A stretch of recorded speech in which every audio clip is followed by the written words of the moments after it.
নির্মাণ শ্রমিকদের ঝুলিতে 2.5 লক্ষ টাকা সামাজিক সুরক্ষা প্রকল্পে বড় পদক্ষেপ রাজ্য সরকারের। নির্মাণ শ্রমিকদের জন্য সামাজিক সুরক্ষা প্রকল্প নিয়ে এলো পশ্চিমবঙ্গ সরকার। রাজ্য সরকার সামাজিক সুরক্ষা অ্যাকাউন্টে প্রতি মাসে 55 টাকা করে জমা দেবে। 60 বছরের পরে সেই টাকা ফেরত পাবেন শ্রমিকেরা। পশ্চিমবঙ্গ সরকারের ঘোষণা অনুযায়ী এবং জলপাইগুড়ি জেলা শ্রম দপ্তরের উদ্যোগে এবং মালবাজার অ্যাসিস্ট্যান্ট লেবার কমিশনারের সহযোগিতায় চা বাগানের পরিবারে যে সমস্ত শ্রমিক পার্মানেন্ট লেবার নন তাদের এই আওতায় আনতে চলেছেন বিশেষ শিবির। সেই মতো মালবাজার অ্যাসিস্ট্যান্ট লেবার কমিশনারের উদ্যোগে ক্রান্তি ব্লকের জগদীশ চন্দ্র চা বাগান ও কৈলাসপুর চা বাগানে দুটি ক্যাম্প অনুষ্ঠিত হলো। এ বিষয়ে Malbazar assistant labour commissioner Subhrajyoti Sarkar বলেন, মাল আরএল ও অধীন প্রতিটি চা বাগানে যারা পার্মানেন্ট শ্রমিক নন তাদের এই সামাজিক সুরক্ষায় আওতার আনায় বিষয় উদ্যোগ গ্রহণ করা হয়েছে। সেই মতো যোগেশ চন্দ্র চা বাগান ও কৈলাসপুর চা বাগানে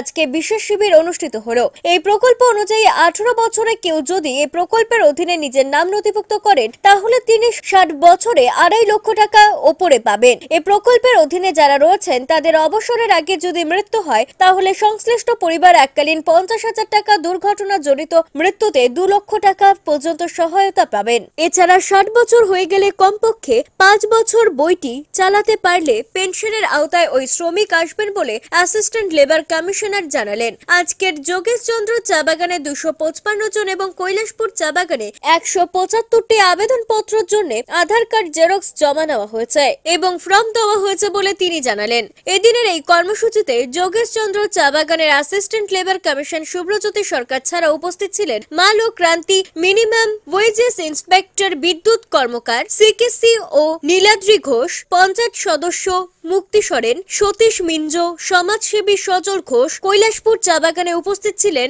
রাজারাঙ্গা গ্রাম পঞ্চায়েতের প্রধান সঞ্জয় ওরাও, উপপ্রধান মিন্টু রায়, পঞ্চায়েত সদস্য রামু ওরাও, সমাজসেবী জীবন কুচুর প্রমুখ।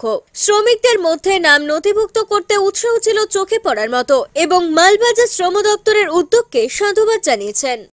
মুখ্যমন্ত্রীর অনুপ্রেরণায় শ্রম দপ্তরের উদ্যোগে পশ্চিমবঙ্গের জলপাইগুড়ি জেলাতে এছাড়া অন্যান্য জেলাতেও হচ্ছে চা বাগানের নন ওয়ার্কারদের যাদের পিএফ নেই তাদের জন্য একটা বিশেষ স্পেশাল ড্রাইভ চলছে।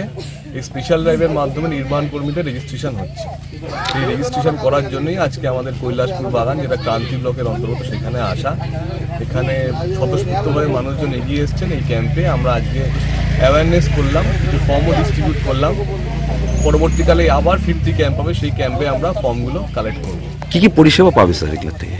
দেখুন, এই 18 থেকে 60 বছর বয়স্ক যারা আছে তারা এই নিবন্ধীকরণের সুযোগ দিতে পারবে এবং এর যে পরিষেবা রয়েছে, যার 18 বছর বয়স সে কিন্তু তার 60 বছর পূর্ণ হওয়ার পরে এককালীন পিএফ বাবদ প্রায় 2.5 লক্ষ টাকা মতন পেতে পারে। এছাড়াও এর একটা ইউনিক ফিচার্স হচ্ছে পেনশন। মিনিমাম 5 বছর যদি কেউ এই স্কিমে থাকে তাহলে তার 1000 টাকা করে পেনশন পার মান্থ সে পাবে। এছাড়াও ভগবান করে এটা না হোক, যদি কারোর কোনো মৃত্যু ঘটে, স্বাভাবিক মৃত্যু ঘটলে পরে তার বাড়ির লোক মৃত্যুর জন্য 50,000 টাকা পাবে এবং যদি অ্যাক্সিডেন্টাল ডেথ হয় তাহলে পরে 2 লক্ষ টাকা করে পাবে। প্রতি মাসের তৃতীয় রবিবার এসএসকেএম হাসপাতালের চিকিৎসক ডাক্তার অরুণাভ ঘোষ এমডিডিএম এন্ড্রোক্রিনোলজিস্ট রোগী দেখবেন জেলা পরিষদের বিপরীতে জলপাইগুড়ি মেডিকেলে। যারা সুগার, থাইরয়েড, স্মৃতিশক্তি কমে যাওয়া, অতিরিক্ত ওজন, হাত পা যন্ত্রণা, দুর্বলতা, মাথার চুল উঠে যাওয়া, একাগ্রতার অভাব ইত্যাদি সমস্যায় ভুগছেন তারা ফোন করুন 9933342740 এই নম্বরে।